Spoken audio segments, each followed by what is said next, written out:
আমরা এখানে 3:05 খবর পেলাম, লোকাল লোকেরা খবর দিয়েছিল ওনাকে যে এখানে কি বডি পড়ে আছে।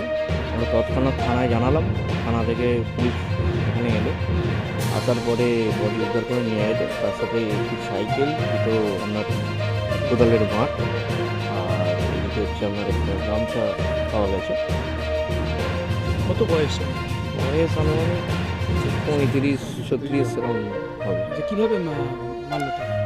আমরা এসে দেখি বডি তো পড়ে আছে, যেন মনে হচ্ছে গল্প করছিল, জুতোটা পাশে খোলা ছিল, আর আপনার লাঠি দিয়ে আঘাত করেছে, মানে কোদালের বাঁট দিয়ে? কোদালের বাঁট দিয়ে। বাঁটগুলো কিন্তু একবার নতুন, একদম দেখে আমরা নতুনই মনে হচ্ছে। নতুন মাটি কিনে নিচ্ছে। একদম একদম, সেটা আমাদের দেখেই মনে হচ্ছে। কী কারণে বলে মনে হতে পারে? ব্যক্তিগত কোনো আক্রোশ, মানে এটা যা দেখে মনে হচ্ছে জুতোটা যেভাবে খোলা ছিল, মানে একদম প্ল্যান করে 2-3 জন মানে ছিল।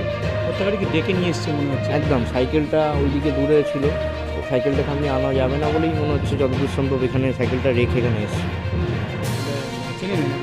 একদম আননোন, আমাদের এখানে এলাকার জন্য অন্য এলাকার হতে পারে, পার্শ্ববর্তী এলাকা। দিনে দুপুরে নির্জন জায়গায় হত্যা, কী বলবেন? এইখানটায় তো লোক বসতি সেইভাবে এখানে কেউ বসবাস করে না, সবটাই দেখছেন চাষের জমি, এখানে সেইভাবে কেউ আসেন না আমাদের, ঠিক আছে। অন্য এরিয়া থেকে যদি কেউ ঢুকে এই ব্যবস্থা করে, এখানে পুলিশ প্রশাসনের কোনো ব্যাপার নয়, বা আমরা লোকাল লোকও সেইভাবে এটা জানতে পারি। সঠিক তদন্ত চাইবেন?